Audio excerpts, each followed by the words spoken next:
Chapter 59. The Spring. Dripping water, flowing water, splashing water. Winter's blanket of snow and ice was finally beginning to melt. White was fading away to expose the greys and browns that had been hidden beneath. Little green buds were appearing all over. Crowds of bright flowers were rising up from the dirt, and soon the island would be bursting with rich scents and colours. At long last it was spring. The lodgers returned to their own homes. The hibernators emerged from their secret places. Roz roamed across the island and checked in with the beavers and the bears and all the friends she'd missed. Then the robot went home to work in her garden. After the bitterest winter anyone could recall, life was slowly returning to normal. However, it was a quiet spring. There were fewer insects buzzing, fewer birds singing, fewer rodents rustling. Many creatures had frozen to death over the winter, and as the last of the snow melted away, their corpses were slowly revealed. The wilderness really can be ugly sometimes, but from that ugliness came beauty.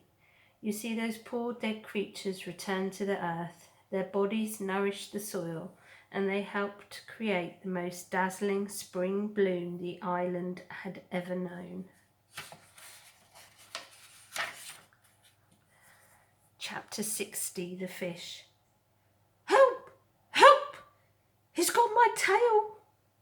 Paddler was splashing and screaming in the pond. Mr. and Mrs. Beaver were nowhere to be seen, so Roz picked up a fallen tree branch and stomped into the shallows. "Grab on this," she said as she reached out with the branch. Paddler grabbed it with his big teeth, and the robot lifted him up out of the water, and there, hanging from the young beaver's tail, was Rockmouth, the grumpy old pike. In one quick movement, Roz pulled in the branch and gripped the fish with her two hands. Paddler flopped into the water, where his parents suddenly appeared. "What is wrong with you, Rockmouth?" Mrs. Beaver dragged her son away. "You've always been a nuisance, but this time you've gone too far. Do us all a favour, Roz, and toss him to the vultures." "I cannot do that," said the robot, "but I might be able to help." Roz placed Rockmouth in a deep puddle near the pond where he couldn't swim away. Then she waited for the fish to explain himself. Fish aren't very talkative, especially grumpy fish like Rockmouth, but eventually he opened up to the robot, and before long she was waving for the beavers to join them.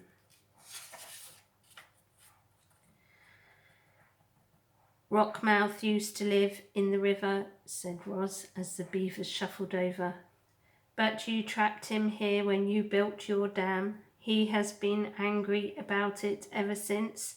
"That doesn't give him the right to attack my son," hollered Mr. Beaver. "It most certainly does not," hollered Mrs. Beaver.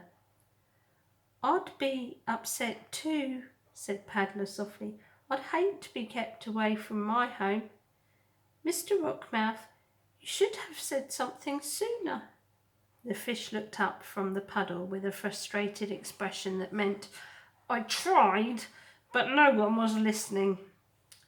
Well, the situation had to be remedied, and you can guess who rose to the occasion. Roz was determined to get Rockmouth back to his home. After she explored the nearby waterways, it became clear that she would have to carry the pike through the forest and across the great meadow to the nearest bend in the river. I need a large container," said Roz to the beavers. "Something I can fill with water so Rockmouth can breathe while I carry him home. I could make it myself, but I thought you might like to help."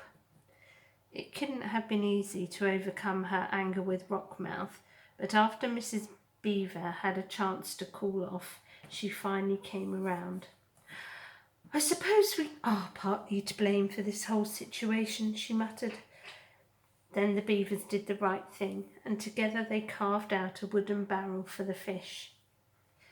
Here you go. Mrs. Beaver rolled the barrel over to the puddle where the robot and the fish were waiting. This should work nicely, Rockmouth. I hope you're happy back in the river. Rockmouth just flicked his tail in a way that meant, will someone please take me home now? Roz filled the barrel with water and a grumpy fish, and then they were off. She carried Rockmouth through the forest and across the meadow until she was standing on the riverbank. Welcome home, said the robot. Then she tipped the barrel and the fish plunked into the river. Rockmouth's face poked above the surface. He flashed a big toothy grin and then he quickly swam away. Chapter 61. The Robot Stories. The story of how Roz helped Rockmouth spread through the river and across the island, and it was soon followed by other robot stories. There were stories of Roz growing gardens in dry, barren places. There were stories of Roz nursing sick animals back to health. There were stories of Roz creating ropes and wheels and tools for helping her friends. But most of the new stories were about the robot's wildness. You see, Roz had noticed that the wilder she acted, the more the animals liked her. And so she barked with the foxes and sang with the birds and hissed with the snakes. She romped with weasels. She sunbathed with lizards. She leaped with deer. That spring was a very wild time for our robot.